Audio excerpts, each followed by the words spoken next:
Hey everyone, Kareem right here, and today we have Dennis Chen, who is a former 10-year pro footballer, also the former record scorer for Orlando City SC, a two times USL Cup champion, USL Gold Boot winner, and now the founder and player agent at CHYN Sports. Dennis, it's a pleasure to have you on. Thanks for having me, Kareem. So can you just take us back in time and just share how you got involved into the beautiful game? Yeah, so for me, I was born in Jamaica and I grew up there. So I remember it was the 94 World Cup.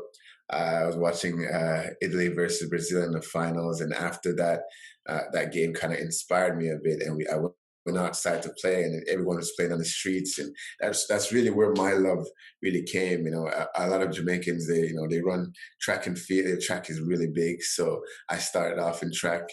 And I just hated running without a ball, man. So as soon as I had a chance of actually using the ball while I was running, it was it for me. So that's really how I started with football. Nice. How and when did you sign your first professional contract? Oh, so I have a crazy story to see how I went pro. Um, so my family is really big with education. My father is Chinese, so you know those Asian Asian backgrounds is really all about education. So I was playing in college at the time and I did pretty well. Won accolades and was winning some stuff. And I told them one day that I wanted to play football after I was finished. And no one kind of was believing it, and like no one from around here. I was living in Orlando at the time, and no one was from around was really a pro from our area that stayed in our area. Especially, we had Dax McCarty, who's now the captain of Nashville SC, and then Graham Zusi, who's a captain sometimes with Sporting KC, and those are the only two, and they're around my age. So they kind of went before me. And so no one really believed in it. And then I said, hey, give me 6 months. I told my family, give me 6 months. And my dad said, if you don't get it in 6 months, if you don't make it in 6 months, you have to do what I say. And then he wanted me to go to grad school and all that kind of stuff. So I started training at a facility, kind of like a performance facility called SSP. While I was training there, these guys, started coming in. These, like, some of them were like pros. They had like a year of pro game and blah blah blah from all over, and they were brought in by actually my high school coach because he wanted to start like an agency kind of thing. But so it was like a lot of older guys, and they were working out with me. And I remember it got announced that Orlando was going to get a professional team all of a sudden. So my timing was like kind of perfect. So, but at that time they said they were moving a team from Austin to Orlando. So in my head, I was saying, "Oh, damn, I'm done. Like they're just taking all the players over. Like there's no real space for me."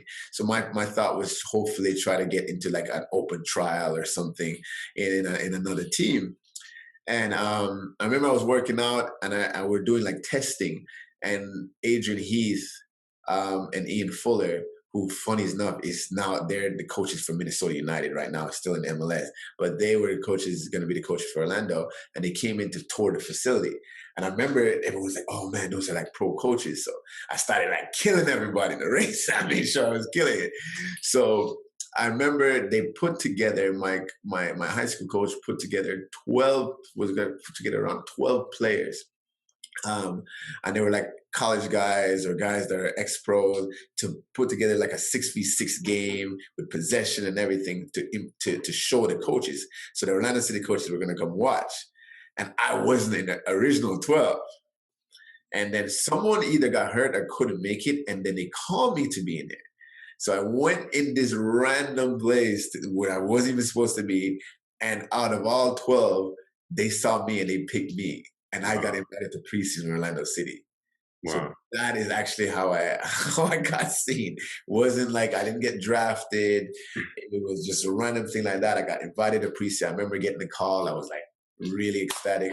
I went in with the mindset that, all right, I don't know what the level is going to be like, you know what I mean? But I'm going to make sure I make the best of it. I'm going to run as fast as I can, hard as I can. I'm going to listen to everyone. So when I went in, I had the most positive attitude. I was probably one of the youngest guys there, one of the only rookies there. So everyone just took advantage of me. I was pumping balls, washing pennies after training. They like anything that needed to be done, I did it. And and it went down. I remember there was guys on trials every week. And week in, week out, I was still there. I was waiting for that call to the office, didn't get that call. Guys are out, guys are in. And it came down to the week right before the start of the season. So I was in preseason with them for 2 months, pretty much, with no news if I signed. And 1 week before the season started, I get a call into the office and they offered me a contract. So I was like 1 week before it. And then even then, when I got offered that contract, it was for a year. Nothing was really guaranteed. I still wasn't at that level because the speed of play, everything, I had all the athletic tools. I had a lot of the technical tools somewhat because I was a good dribbler. I had all those tools, but I was so lacking in the tactical awareness and stuff like that. It's just what the jump entails. So I didn't really get my chance to actually play real minutes until the Open Cup in the middle of the season. And I remember I finally got a start because they needed rest players. And I came in and I scored an assist, so it was like a good thing. So they're like, oh yeah, I can trust him. So they started throwing me in the games at the end of the game to run around. And then the end of the season when we're going into playoffs, I scored in the last game of the season. And then I scored in every playoff game throughout the USL Championship run. And literally everyone started calling me the super sub. And then in the championship game, our keeper got a red card in the 50th minute.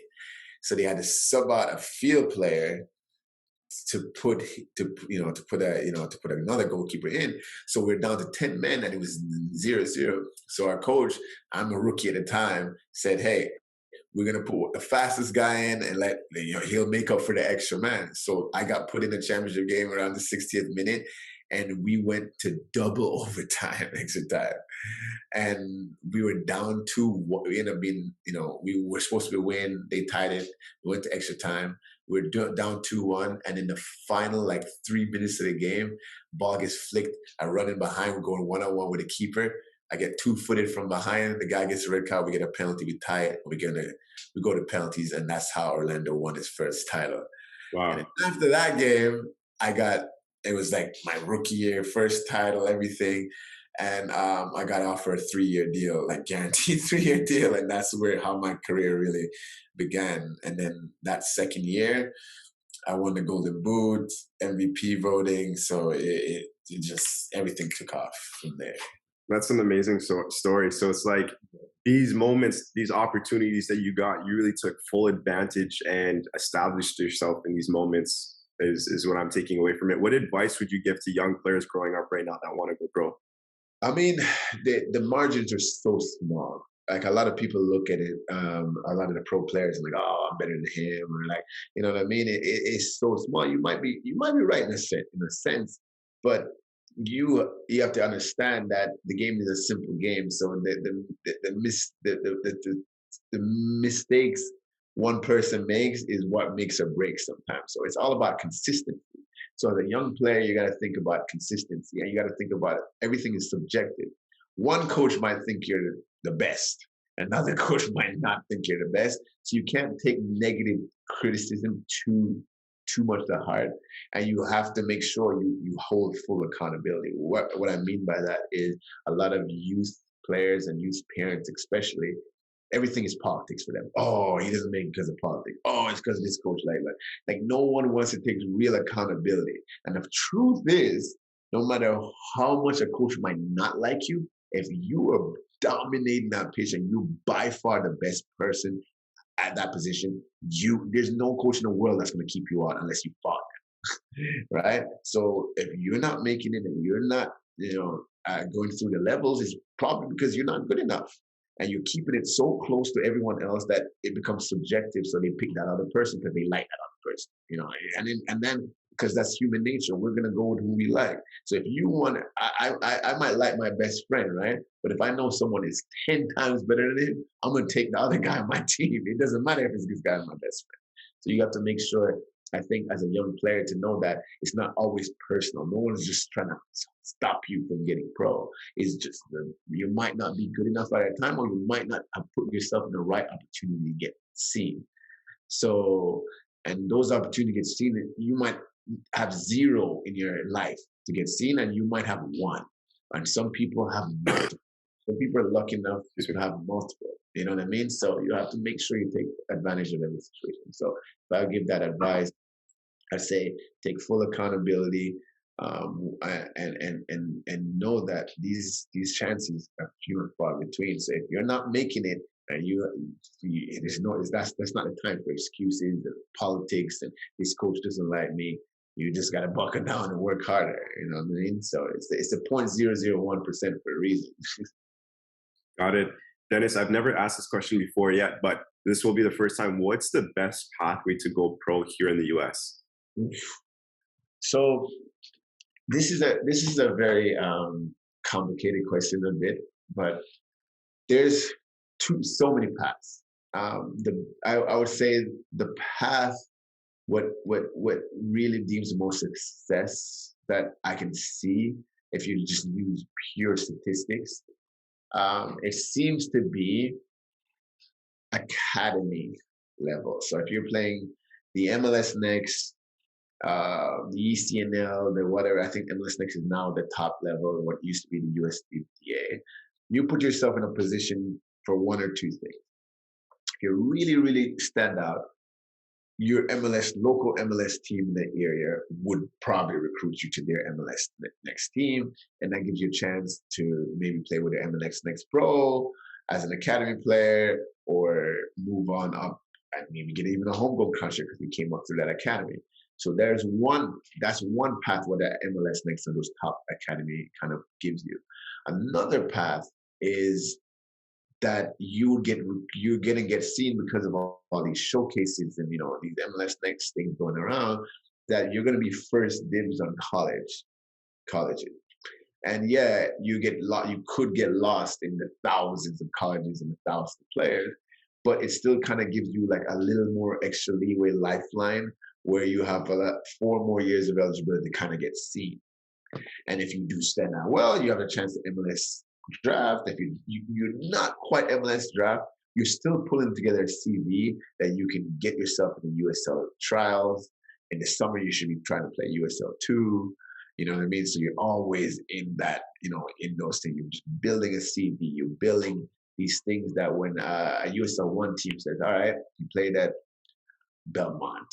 You're not even a big D1 or something. You did this, and you had 60 games here, and then you played 30 games for Flint City, or whatever, Des Moines Menace, and it builds your thing. So they're like, all right, this kid has something. So you're kind of putting yourself in that category too. And then for the ones that don't make it through those final, or get straight offers to go to trials or preseason, your only bet after that basically is basically you either know someone with a connection that you can get into one of those like invite only trials, or you go to one of these path to pro showcases, or you just start going around and going to open trials. I mean, everyone thinks that, oh yeah, open trials is a money grab, which I mean, for the most part, it's a money grab just because the people that go there are not for the level. So if you said it's $150 to go and try out, and just all guys that are not USL or MLS level goes to try out, then obviously no one's going to get chosen. Like, they don't pick you just because you put your money down. And a lot of people think, oh, they don't care about the guys that go there. They just do it to get some extra money. It's just, it can give some extra money. What making a couple, even $20,000 extra is not really going to do much for a club. So it's a chance. And I know guys that have come through open trials and made it. So it's better that they have it than they don't. Because if you're good enough and you can stand out in those craziness of a open trial, you're going to get invited to invite only, and you're going to get invited to the preseason, and you have a chance of making it. But at the end of the day, it really comes down to like your game intelligence. I think that is huge. I don't mean just watching games. I just mean just being a student of the game in general, knowing that even at my age, I'm still learning. It just doesn't matter. You gotta, obviously athleticism matters, but if football is one of those games. If you're so good and your IQ is so good and your technique is so good, you can get around not being the fastest, strongest. But yeah, I think that playing in an academy structure gives you the best chance. Everything else, UPSLs and NSL, that people are like, some of them are, I know it's expensive to play in an academy level, but I'm telling you, if you somehow play these these Sunday leagues, and a lot of people, they don't speak English that well, and they're coming, they're really new immigrated, they're playing Sunday league football. If you're good enough, right, and you're young, you're below 18, and you're playing these leagues, someone will scholarship you to play MLS next. It's just what people are looking for. They're not going to let a kid that's really good not play. I've seen it happen all the time. I watch it happen in Orlando all the time. We give opportunities to kids like that. But the matter of fact is, you have to be good. And to be good, you have to train a lot. You have to, commit. So, yeah. Yeah, that's a great answer. And I just want to confirm something here. Like, for example, Toronto FC, they have an academy system over there, right? And I'm pretty sure if it hasn't changed, that all those players in their system, they don't have to pay anything. It's all covered by TFC. Is that the same thing for all MLS academies? Yeah, pretty much. If you're in the top teams of, I think it's just two age groups for sure is fully paid for MLS Next in all the MLS teams that has those academies, for sure. And then some clubs have every age groups that are paid for it. So yeah, like, even if you're in the youth, because, like, for example, Orlando City, where I'm at, they have, I think, the 15s and 17s are the main age groups for MLS Next, because those are fully funded everything. And if you're the 12s, or the 19s, like, some of those players will be funded, or majority might be funded depending on the year and what they plan. I think starting now, all of them will be funded. But so your best bet, if you don't have the money, is to make an MLS Next team an MLS ran MLS Next team in your area. Then that way you're not playing at all. So yeah. Got it. You've had a decade in the beautiful game as a pro. And then before we go into that, did you have an agent facilitate your whole career for your whole 10 years, or did you manage it yourself? How did that go about? I got an agent after my second year of playing. At that time, there was supposed to be a transfer between Chicago Fire and Orlando for me to go to Chicago Fire, and I ended up signing with an agency that is a pretty decent sized European agency. It just basically through my club kind of recommended them at the time, because I was in a hotel in Chicago at the time, and they're like, you don't have an agent, you should probably have in these things, because you can't negotiate this yourself. And that's how I started. I ended up switching to my agent, a new agent, after 4 years. So the last 6 or so years of my career, I was with this guy, and he was the best. Like, he was like a best friend, big brother. To get an agent, I think a lot of footballers, they overestimate the power of an agent, or they underestimate the power of an agent. It's like this sweet spot, right? Where it's not, an agent can't make up for it if you're not good. So if you're not good enough, they can put you in front of eyes. Maybe they're lucky, but at the end of the day, it's what the footballer does. So the agent should be this there to support and to get you, the right moves and to give you the right advice.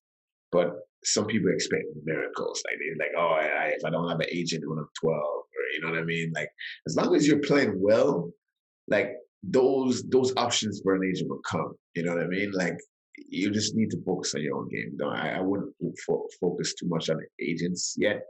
But let me say this: a real good agent, if you're a decent player, could get you moves that you never dream of getting too. So, like, you know what I mean? So people always like, oh yeah, like, I want to go to this big agency. So a lot of people are like, all right, if I'm going to get an agent, I want the biggest. that's the worst way to look at it. Because the biggest agencies also will have the biggest players. And if you're a young player coming through, and you're say even a very good talented player, you're an MLS academy, and you're looking to sign a homegrown deal, if you sign to the biggest agencies, they have like 15 other guys like you, 20 other guys like you, right? So you're not as, you might think, oh, well, they want to make money off me, so they're gonna push me in. But like, think about it. If you're a center back and they have 16 other center backs, and someone said, hey, I need a center back, which one of those guys do they pick? You know what I mean? So you have to look at that. Whereas you can, a smaller agency might be like, oh, we have two center backs, so I'm pushing both of them. You know what I mean? And you might get an opportunity more. And a bigger agency, they might only call you when it's time for a deal, or when the end of the season. Where a smaller agency, they're going to keep up with you. They're, talk week by week. It just depends on what you're looking for, really. So yeah, the agency thing is a little tricky. Got it. Now you're yourself, you're an intermediary.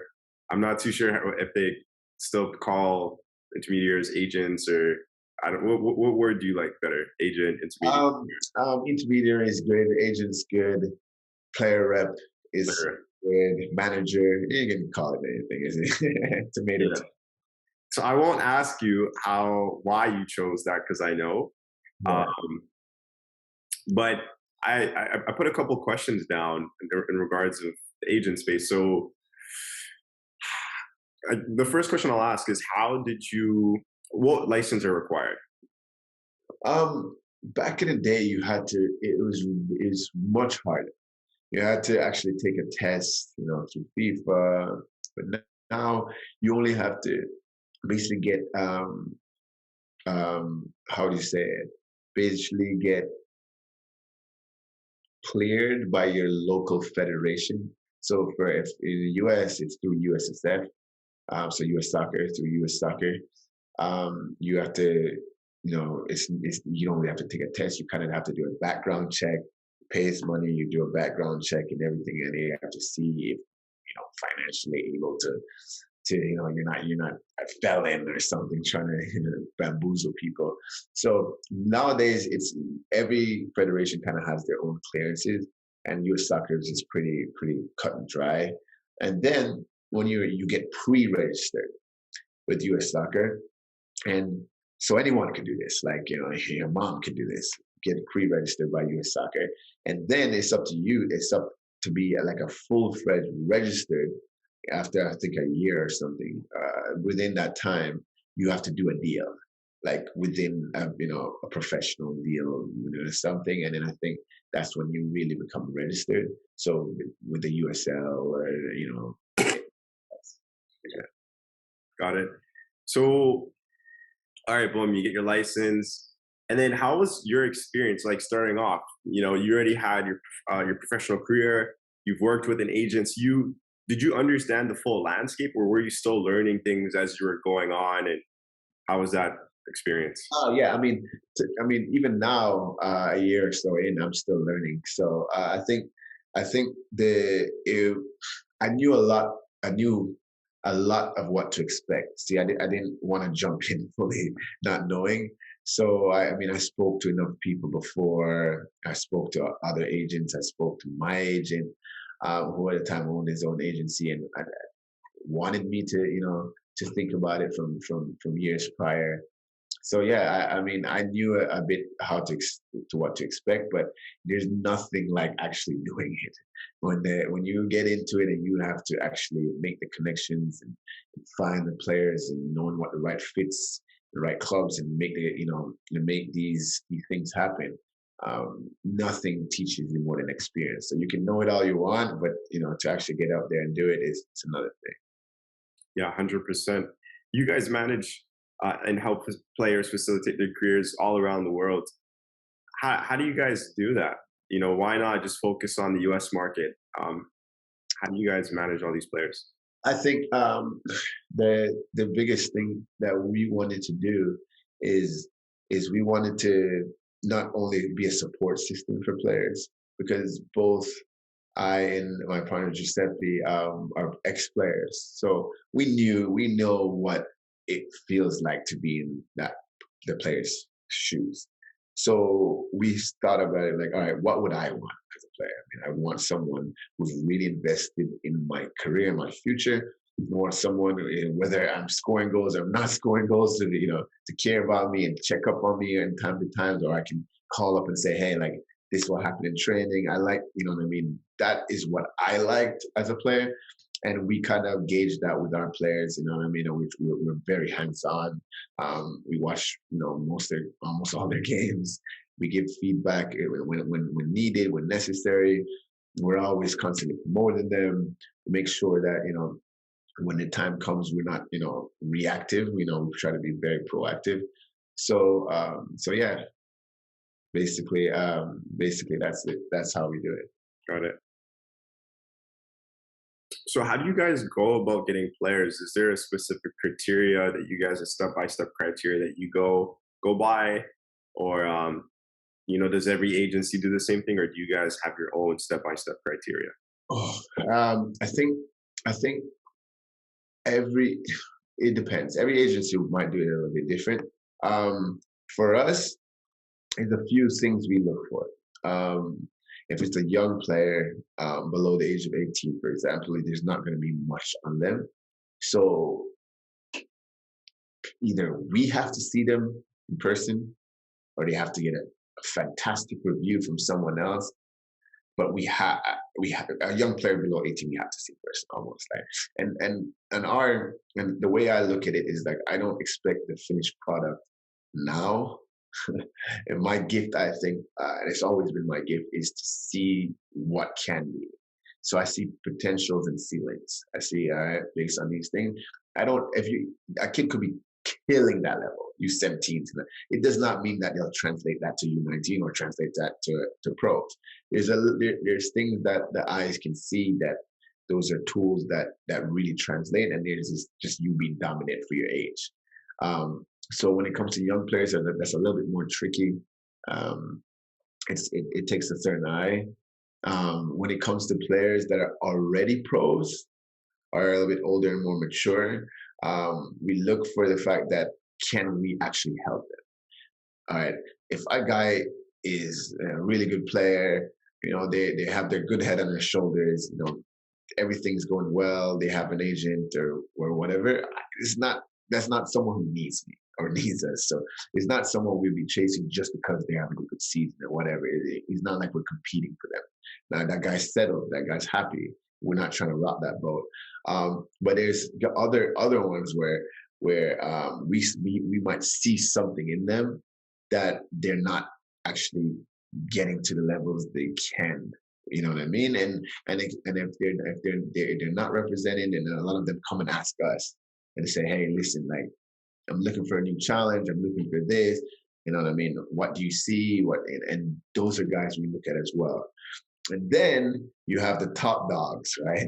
The ones that are like a little older or bigger profile players, have a very, very extensive CV. And some of those guys are just trying to move markets. They're saying, hey, the people that I deal with now might not have any, pull in the US or any pull in here. And do you have these contacts? And then, we can make those contacts if necessary, especially if we have it. So we work with a lot of Europeans that are trying to go to the US. So that gives us now a connection in Europe for the guys that want to go the opposite way. You know what I mean? So we wanted to just basically, like I said, like when we were players, we want to give people options. Because some people, the football is so nuanced that there's guys that are American that actually fit the style of play somewhere else. They might not have the physicality. They might not, play the game the same. So they might fit in Israel, per se, or they might fit in Holland. And there's these guys in Holland that might fit here better. So, we kind of try to see what's the best path for different people. And we want to make sure that we don't get too stuck in a market that we just, just because we have the connection in that market, we're just moving guys in the same market. Because then we're doing our players kind of a disservice. So Europe is not for everybody and America is not for everybody. So we're trying to kind of find that balance. Got it. There's something I was going to ask you. Oh, the relationships with who are the main contacts? Is it the coach? Are the decision makers?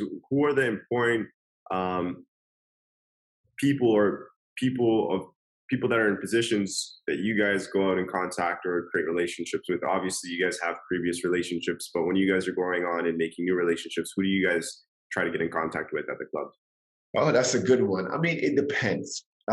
Each club's structured differently. If you there's some clubs that the coach is the sporting director or the GM, right? And then there's clubs that they're very strict culture. I mean, it you don't need to always get the top guy. All right? You just have to make sure you have a great relationship with someone in and around the club that can present a player for you. For example, could be a head scout, could be a GM, could be an assistant coach, or it could be a coach. So if I have a great relationship with the assistant coach at Tampa Bay Rowdies, for example, right? And the GM is the one who, or the head coach slash GM is the one who actually makes the decisions.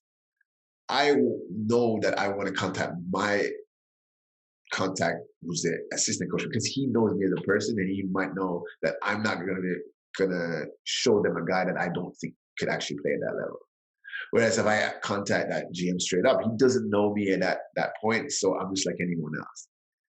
You know what I mean? So I think it's important to go to your main contact, and then when it's time, and he might say, "Hey, listen, my boy sent this guy, and I looked through him, and he looks good, and you should take a look at the coach," because that's what's going to happen if he actually thinks the guy is good enough. And then you go to coach, and then when you actually negotiating, then you might, then you two are negotiating together, you and the GM or you and the coach, and negotiating that player's contract or whatever, and then maybe you build a whole separate connection with them. And then next time you just go straight to them because they already know how you work. So it depends. Got it.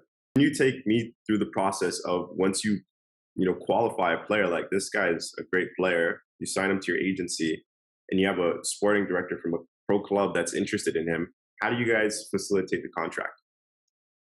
Yeah, well, sometimes it's pretty cut and dry where you've already, kind of maybe the director or the club has already said, "All right, listen, we need a center midfielder. It's around this salary. This is our budget. You know what I mean? This is this type of player we want. Blah blah blah." If they've already said those things and you went to that and you found that player and you already told the player, "Hey, listen, if you're going to go to so and so team, this is the budget they have. This is what they have to offer. If it's so cold, would you play for that?" And they're like, "Yes, I would play for that. This is where I want to go." Or maybe they haven't. We set it up like they're like, "I'm interested, but like I would have to hear more about the project." And then maybe you facilitate that with maybe the coach, talks to him and say, "Hey, this is the project. Blah blah blah. This is why we want you." I mean, obviously the player's free. And then if that couldn't dry, then it's basically they'll send over the contract with all the terms that you've agreed to, a term sheet first. You go through it to see if it's right. Then they'll put that in a contract form in the standard USL or MLS contract. And then you just have to sign it, go back, and then it's pretty much done from there. And then all the other stuff will happen where player has to go in for a medical or and etc. And that's just like typical, very easy. Like if it's like that, then you have the ones where say the player's a really good player and then the club is asking for him. You know what I mean? Or say, "Hey, this is the guy we want. Blah blah blah blah. What is it going to take?" And then it could be the player's like, "I want 200K." a year. And they're like, "Oh, that's too low. That's too much. We can only offer you 150." And then there could be a back and forth process like that. And these are all with free players. If the players are, obviously have a club, then these things at first a transfer fee or it has to go through club members, and that's a very big tiptoeing on, you know what I mean, especially if a player has a multi-year deal, because you don't want to start going to your player saying, "Hey, like listen, so and so the club's interested," because you might kind of take their focus off the team they're actually playing on. And transfers fall through all the time.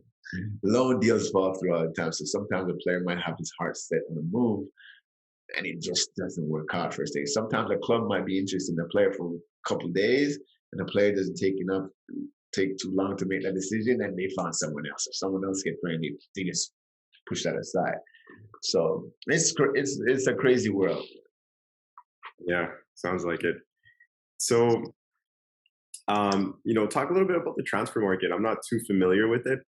Obviously, there's a transfer window open and close, and it's different around the world. So, is there a lot to the transfer market, or is it just it's pretty simple? The transfer window opens, you got a window to sign your players. How does it work? So the windows basically say it means a lot, especially when you for players that are not free. So a lot of times we get this whole transfer window thing, and because we're all fans of big clubs, we're all fans of the Arsenal, Manchester United, Real Madrid, all that kind of stuff. So with big clubs and big players, these guys are on like very long-term deals usually, and they're very rarely leaving for free. Right? I mean, they very rarely let their contract expire, that kind of thing. So in a sense, a lot of leagues and federations have periods of time, which is those transfer windows, where clubs can negotiate moves and transfer moves between themselves for players that are not free.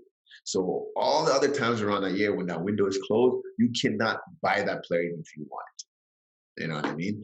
Now, for a free player, if you're totally free, your contracts have lapsed, you can technically sign to a club outside of a transfer window.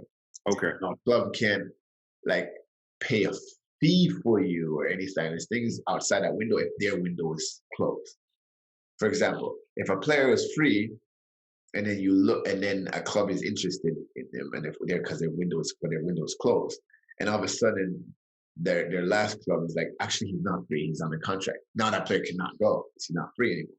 So anywhere in the world, usually you can sign a free player almost at any time. The reason you don't see it as much in the Premier League and big leagues like that is because there's very rarely that a good player just becomes free that's not in the transfer window. It's very rare. Like in a rare case, you saw Christian Eriksen did that this past season, and that was because of heart issues. His contracts kind of got dissolved in Inter, and then he ended up signing, back in the Premier League, and now he's made an actual move to Manchester United in an actual window. So that's basically what the transfer window says. Like the US is there's also times where there's roster freezes when you can't add free players anymore. Like especially USL and stuff like that, and other leagues have playoffs. They're always going to be like a date where you cannot move that roster anymore. You can't trade with another team. You can't, just like any other sport, because you have a roster fee. So you can't just all of a sudden before the Champions League final, some guy breaks his contract over there, you just bring him in. Like there's freezes to it. So there's a certain period of time where certain players can come into your roster and not. So that's really what the transfer window is about. Yeah, I definitely am learning right now. With FIFA, I know that they put a 5% cap. 10% cap on a player from an agent or agency taking from a player's contract. Last time we spoke, you mentioned that you could take 5% max from a player's contract, and then the remaining 5% has to be paid from the player if negotiated. Correct? No, actually, you technically could take the full 10 from a player's contract, but I was saying that, especially in the US, to begin with, a lot of clubs will pay 5%, a standard 5% agent fee. So technically, you don't, the max they'll usually play, a player would pay, an agent would be that other 5. Some clubs might say they don't play agents at all, and then you could take the full 10 from a player, but 10% is always max. Got it. Yeah, and that was implemented back in 2022, right? No, it's been around for a while. It's been around for a while, actually. That 10%, even throughout my career, that 10%. I mean, there probably is a lot of sketchy things going on around there when guys are taking a lot of different. I've heard so much stories, and that's why some people give agents a bad name, because they'll be doing a lot of crazy stuff, and a lot of players will do it because He just want the opportunity, right? You know, they're not if they said, "Hey, Kareem, I'm going to give you $1 million a year right now if you go to Shanghai Everglades," right? You're not going to be like, but I have to take 50% of that. You're going to be like, I'm taking my 500K. You're not going to ask questions, right? So, because you'd have never had that opportunity without that person even putting it in front of the table. So, but that's illegal. But I was saying that it could happen, you know? Got it. Yeah. So what's the average length of a player's professional contract? Well, usually with a team, it's the max I think you can sign is like 6 years, 5 years, but that rarely happens, especially in the US. A lot of people are just kind of betting on themselves, especially in like second tier football. It's usually a year and an option or 2 years, because people don't want to take those kind of long term risks. Um, but with an agent, I think a standard is 2 years. I mean, if you're signing anything past 2 years, that's pretty much, a little bit sketchy. Um, it's usually up 2 years, and then it might have a clause where it automatically renews another 2 years if everything's going well, so you don't keep having to sign every single time to your same agent. And that keeps going. But usually, your contract with an agent does end. It's not like lifetime, which a lot of people might think or want to think. A lot of people, if they find a good agent, and I think I'm a big fan of this. If you have a good agent and someone's being good to you and they're doing their job, which is to get you where you need to be, then you should stick with that person. A lot of people think the grass is greener, and I said, "Oh, I don't want to go to there," and they try to switch around. It's not a good look, especially you start doing stuff like that. Agents talk to each other, coaches know about it. Like no one's gonna want to work with you when that time comes. When you're hot and you're scoring goals, you're blocking shots, and everything is okay. People might, I want to help you a little bit, but um, I wouldn't recommend just kind of switching through. But if it's a point that this guy is doing you a disservice, and you said, hey, he said he's gonna find you a team, and he's not communicating with you, and blah blah blah. I think it is within your right to say, hey, listen, when I signed to you as an agent, as you be my agent, these are the responsibilities you were supposed to have, and these are the responsibilities you were not, together, and then you can ask for your release. Most agents are not going to fight you in that. It's just not worth the fight. You know what I mean? Unless it's like a huge player, and then they're like, whoa, and then there's too much money to be lost. So maybe, but for the most part, if you're trying to leave an agency, they're gonna let you go, or they might say, hey, you gotta pay me before you go because you owe me this kind of money, because you might have owed it. But for the most part, you should be okay with that. But I wouldn't like I said before, jump agents to agent. And another thing a lot of players do, and I started off being guilty of it before I switched to my actual agent. So I've only had two agents. When they finish their contract with their first agent or their second agent, whatever, they say they're not going to sign with agents again, and they just work with whoever gets them a deal, right? So it makes perfect sense. You think, oh, logically, like, I'll sign with, if you do the work and you get me a deal that I want to a club, I'm going to sign to you because I'm going to reward you for that work, right? But then you get in a position where you have all these agents pushing out your profile, right? And that might cross. So you might be like, all right, any agent that gets me an MLS deal, I'm going to sign to them. And then 4 agents send you out to Sporting Kansas City. Sporting Kansas City is going to look at it like, well, I just got this guy's profile from 2 other agents before. What's going on here? Who actually is representing this player? That looks terrible on the player as well. It just looks desperate. It looks terrible on the player. So I think you need to, as a player, do your research. Maybe talk to a player that agent represents to see if it's the right fit, and then stick with that person at least for that window and to see, you know what I mean? And sign them. It's called a mandate, which is not necessarily a full contract with that agency. You mandate like, oh, this person has the sole rights to my name to negotiate for me in this market for this period of time. So that's called a mandate. So I've seen it happens all the time, right? So if you're saying if I'm as an agent, right, and I have my player playing in the US, and one of my players say, hey, listen, I'm Korean, I want to play in Korea. I don't have a lot of Korean connections. My role now would be like, he signed to me, he wants to play in Korea. I'm going to try to make a connection in Korea somewhere, maybe through another agent, right? And therefore that other agent would need me and him to sign a mandate saying, hey, I have the sole rights to negotiate for him in Korea. And that, the commission can be shared, whatever. You know what I mean? And that's how you do it. So you don't need to actually leave your agent to do that. You can sign, but some agents don't want to work with any other, people when they see like, oh, their place. So they might go around your agent and say, hey, sign with me. I'm the Korean agent, sign with me. And then, you don't need this guy anymore. And a lot of players get caught up in that. You know what I mean? So I think, as a player, you know your agent and see what he can do and can't do for you first. Yeah, there's a lot of value that you're sharing here, and a lot I'm learning. And what about contract-wise? Are all contracts, do they all look the same, or do they all vary? They all vary so much. There's so much depending on the league. In the same league, and this is what takes. Like every market's very different.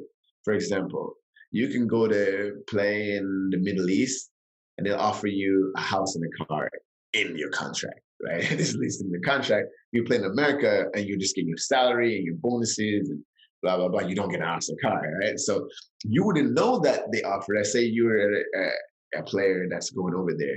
That club might not even put that on your radar that you could get those things, right? Because that's not what you're used to from the market you're coming from.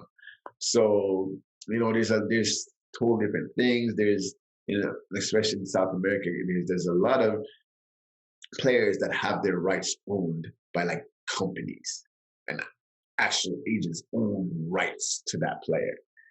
Meaning that like they might sell to LAFC, the player, but they own 30% of that player rights. So every transfer fee that LAFC send that player, 30% of that transfer fee goes to whatever company or whatever that player, because they have the rights into that player. So there's player rights, and that usually happens in a lot of third world countries because of the fact that some of those boys would not have gotten to those levels without someone investing in them. And that's how they take care of their investment, right? They're saying, hey, I have the rights to this player. If an agent's going to move him, for a transfer fee, I'm getting so-and-so amount. Or, so you're selling rights to players like that. It gets very complicated. So there's that stuff happening as well. And training compensation. Whereas if you've gone through an academy, say if you're a player, you went to TFC Academy, for example. You spent 6 years at TFC Academy, and then you leave TFC and you go on trial in Europe at Ajax. And Ajax is like, oh man, we're gonna sign this guy. They can't just sign you. They're gonna sign you, but you have to pay money.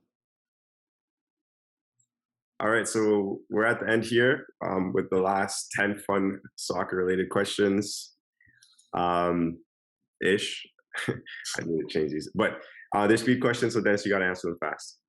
All right, let's go. Let's do it. Who's your favorite team? Arsenal. Favorite player? Right now, Neymar. In the past, Thierry Henry. Favorite cleats? Nike Vapors. Favorite food? Oh, curry goat. Favorite artist musically? That's a tough one. I'm gonna go with. I don't even know my favorite artist anymore. I'm just gonna go old school with Kanye. Okay, Messi or Ronaldo?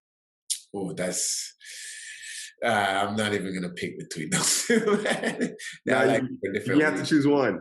I'm gonna go Ronaldo because of the different leagues that he's produced in. I love Messi though. I'm assuming you probably don't play FIFA anymore. No. We'll skip that one. Would you rather score 2 goals in a game or 1 goal and 1 assist in the past? 1 goal, 1 assist in the past. What do you mean? Like I'm saying, like in the past when you used to play. Like, would you Oh, rather? I'd rather score 2 goals. Yeah, And I'm a passing kind of player, but I still rather go score 2 goals than a goal for and sure. assist.